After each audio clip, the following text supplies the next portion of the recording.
शास्त्रों में, पुराणों में, आगमों में जो गूढ़ अर्थ दिया हुआ है, अगर व्यक्ति वो खुद समझ ले तो व्यक्ति को कहीं भी बाहर जाने की आवश्यकता नहीं पड़ेगी। काशी ये ऐसा पुण्य पावन क्षेत्र है जहां पर कोई भी व्यक्ति अगर मृत्यु को प्राप्त हो जाए तो वो मोक्ष को प्राप्त कर लेता है। अगर महादेव जी को प्राप्त करने की इच्छा हो तो ऐसा व्यक्ति रुद्रलोक को प्राप्त कर लेता है। तो काशी का महिमा, वाराणसी का महिमा बहुत ज्यादा है, लेकिन इसमें कुछ गूढ़ अर्थ भी छुपा हुआ है। देखिए, काशी, वाराणसी, वाराणसी क्यों कहा जाता है उसे?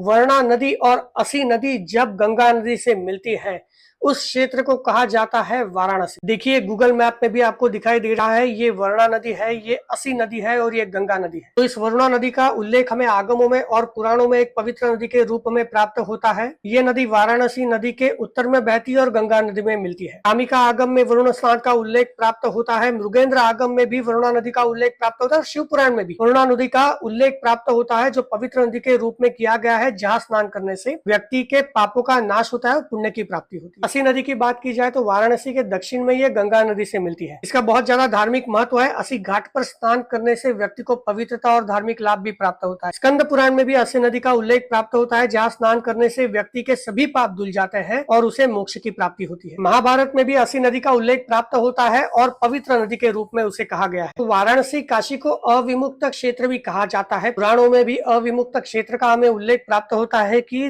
दोनों आंखों के बीच का जो क्षेत्र है, तृतीय स्थान का जो क्षेत्र है, उसे अविमुक्त क्षेत्र कहा जाता है। अपने शरीर में यही वो क्षेत्र है जहां पर इड़ा नाड़ी, पिंगला नाड़ी और सुषुम्ना नाड़ी आकर मिलते हैं। यही वो क्षेत्र है जहां पर कुंडलिनी जब पहुंच जाती है तो भेद नष्ट हो जाता है। वरुणा नदी को इड़ा नाड़ी जो चंद्रदेव का प्रतिनिधित्व करती है और असी नदी को पिंगला नाड़ी जो सूर्यदेव का प्रतिनिधित्व करती है कहा जाता है, और गंगा नदी को सुषुम्ना नाड़ी कहा जाता है। तो इड़ा, पिंगला, सुषुम्ना, वरुणा, असी और गंगा नदी यहाँ पर जिनका संगम होता है उसे अविमुक्त क्षेत्र कहा जाता है। चाहे आप वाराणसी, काशी में मृत्यु को प्राप्त हो जाए या फिर ध्यान करते करते आप यहाँ तक पहुंच जाए, मतलब इड़ा, पिंगला, सुषुम्ना, वरुणा, असी, गंगा जब इनके संगम तक पहुंच जाए, जब आप यहाँ पर केंद्रित हो जाए, इस अविमुक्त क्षेत्र पर केंद्रित हो जाए, तब आपको मोक्ष की प्राप्ति हो जाती है। भेद से आप मुक्त हो जाते हो और इस माया के जगत से भेद को नष्ट कर देना, अभेद को प्राप्त कर लेना ही मुक्ति होती है। तो अगर कोई व्यक्ति काशी, वाराणसी जा नहीं सकता, वहां पर मृत्यु को प्राप्त नहीं हो सकता, फिर भी ध्यान करके अविमुक्त क्षेत्र पर ध्यान लगाकर भी व्यक्ति, या फिर जब भी व्यक्ति की मृत्यु हो रही हो तो व्यक्ति को